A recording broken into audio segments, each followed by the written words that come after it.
So a couple years ago, my nephew, he graduated high school, right? And he lives kind of far away. I'm from Cleveland. He lives in Pittsburgh. So I went to drive out to see him when he graduated. And it was myself, my mom, and my girl. We all went out. And so a couple things before I continue. First, if you couldn't tell by my voice and my glasses, my girlfriend is white. That's important. And so we take a long drive out to Pittsburgh, and we stop for breakfast. And we stop at one of my favorite restaurants, Cracker Barrel. Oh my God. Yeah. Here's the thing about Cracker Barrel. If you've never been, it's like if a Civil War reenactment became a restaurant. And the day we stopped was Juneteenth, which is their 9/11.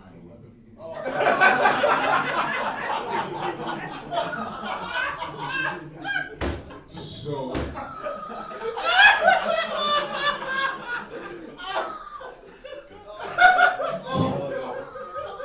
can tell how awkward of a breakfast this was.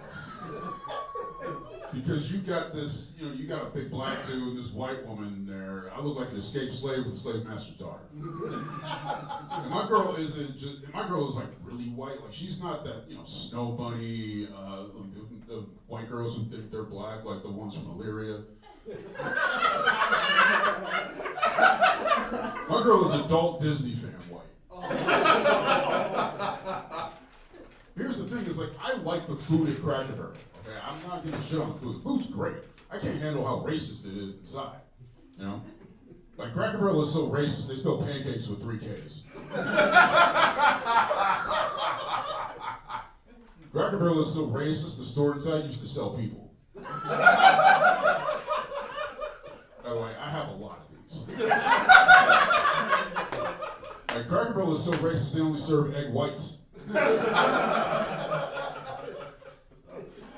Cracker Barrel is so racist, if you tell them it's your birthday, they give you a cupcake, but it doesn't have a candle in it, it just has a miniature burning cross.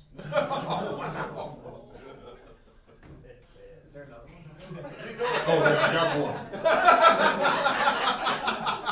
Cracker Barrel is so racist, police eat for free.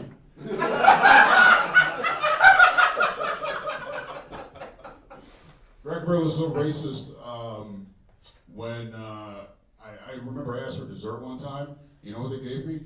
Cotton candy.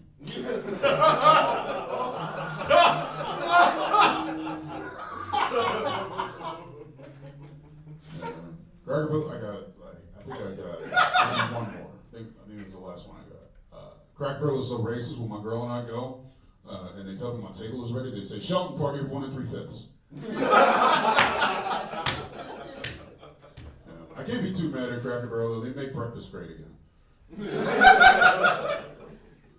How much time I got left?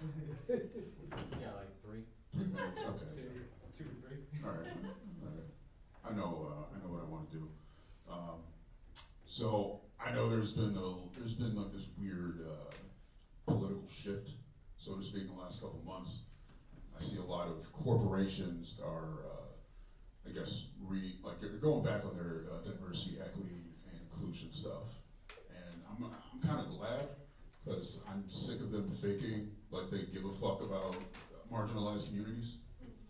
Like if they're gonna, these are billion-dollar corporations, and we think that they really give a fuck about us. I was like, they don't.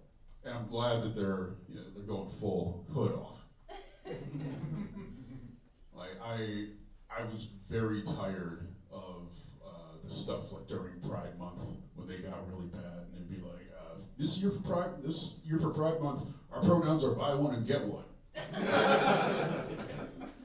Like really, or every Juneteenth when they sell Hennessy for $17.65 a bottle.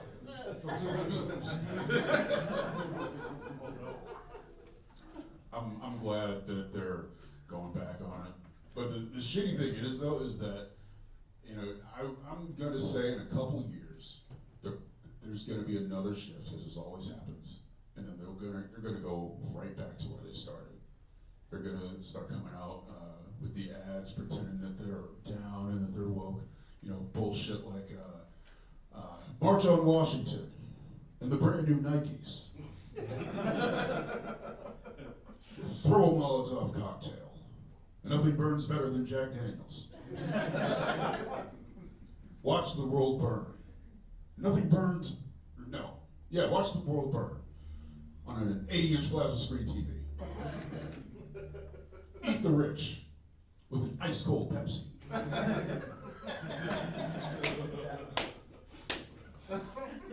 Oh, this is gonna be good. Apple's gonna be like, when you see police brutality, you need to record it on the brand new iPhone.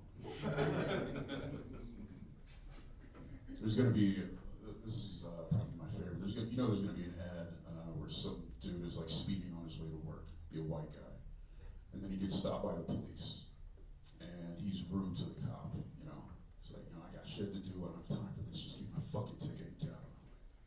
The cop doesn't do anything. He just says, "Okay, sir, sorry for taking up the day." Gives him a ticket, walks away. Then someone walks into frame and says, "How much do you want to bet that if you were black or brown, this would be the last interaction you've ever had?" Well, now you can place that bet with DraftKings.